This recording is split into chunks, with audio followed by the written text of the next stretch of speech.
Alright guys, doing another walk around video for you.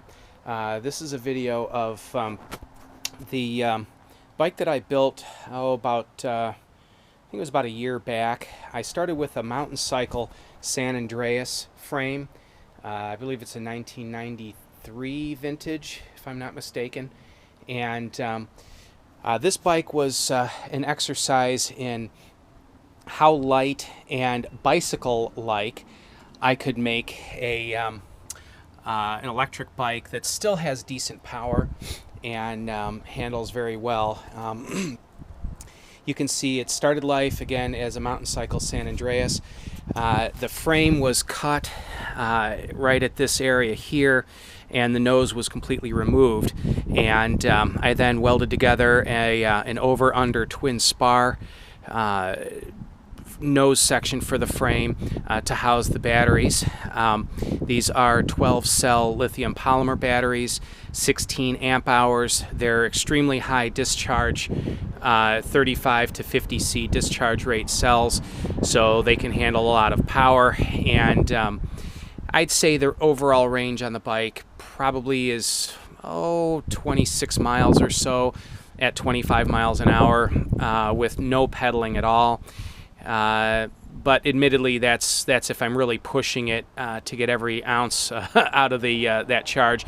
Typically, I give it about 20 or 22 miles before I recharge it, which is perfect for the type of riding I do. The electric drive, it's very similar to the typical drive systems that I build.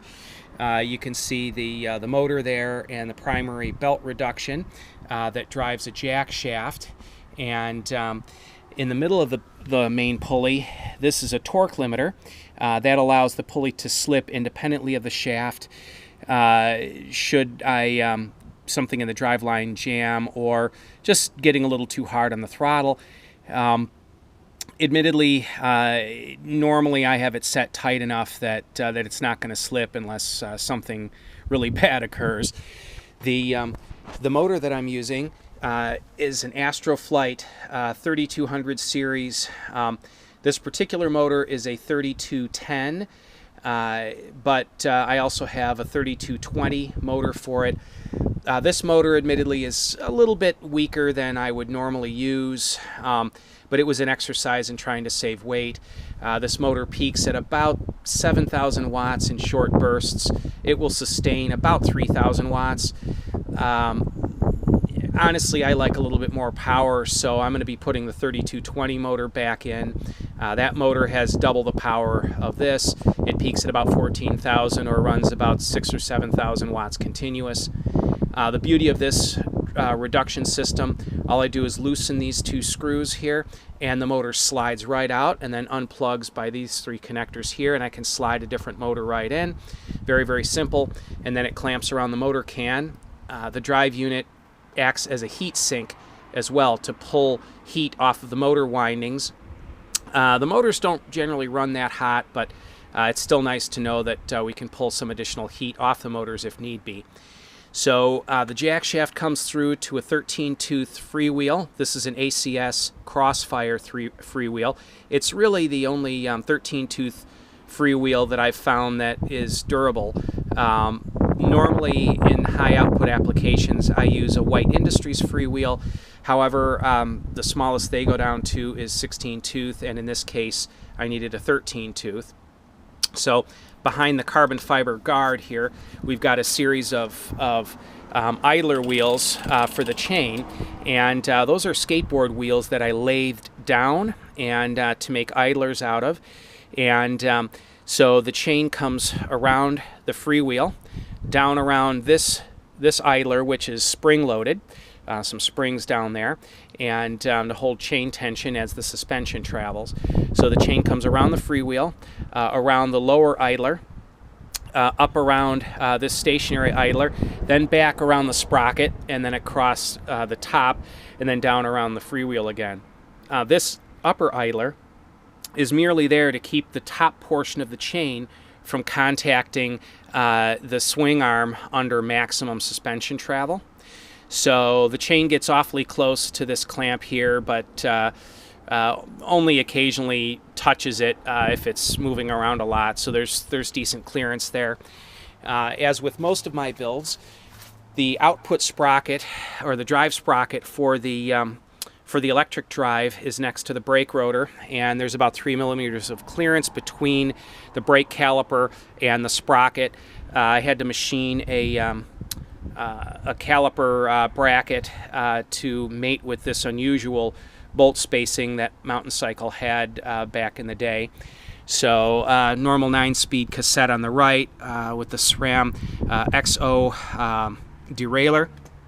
And so let's see what else to point out. Carbon fiber handlebars. I love these bars. They're actually a no-name Chinese carbon fiber bar that I bought half dozen of them on eBay. Inexpensive, but actually the quality is very good. They have a nice dampening effect and are very, very strong, super light. You can see Hope master cylinders, Hope calipers all the way around, Hope floating rotor up front, and carbon seat post, aluminum cranks. It's the bike as it sits weighs 52 pounds, or actually it's 52 pounds with the larger motor, about 50.5 pounds with this motor, and very, very light for an electric bike. It's currently geared for, as it sits with the smaller motor, 28 miles an hour, which is nice because I can pedal and keep up with it in high gear should I choose to give pedal assist. With the larger motor, I typically gear it up for 34 or 35 miles an hour just to make better use of the power that I have. Admittedly, being that it's a lightweight bike, it's not as stout as some of the extremely high-powered bikes that I typically build, and so keeping the speed a little bit lower is really nice. This bike is like your standard mountain bike in that under extreme use you can feel the wheels flex, the forks flex. Frame doesn't really flex much, a little bit of flex in the swing arm, but it's not the kind of bike that I want to pump an enormous amount of power through or speed, but it is, in that respect, it is very bicycle-like. And so again, very nice bike. I think I spent about 50 hours building it. All the TIG welding was done by myself in my shop. I've got my own frame jig, and so it was a lot of fun. This project. I'll show you the other side here. You can see the again the aluminum cranks, the motor with the drive unit, the large secondary pulley. When I use a larger motor, I normally run a smaller diameter pulley for a little bit higher speed, and a pulley that's wider with a wider belt to handle greater torque. This narrower pulley and narrower belt is a little bit more efficient. I'm using a wide bottom bracket to space the cranks out enough to provide crank clearance, and when that is done, it really necessitates moving the sprocket over about 3/4 of an inch to get the chain line back to the middle point of the cassette at the rear. Since I am not using a front derailleur, I have a chain guide. This is an MRP chain guide that I machined my own mount clamp for, just to keep the chain in line. And so I used an air shock to keep the weight down. And just overall a nice bike that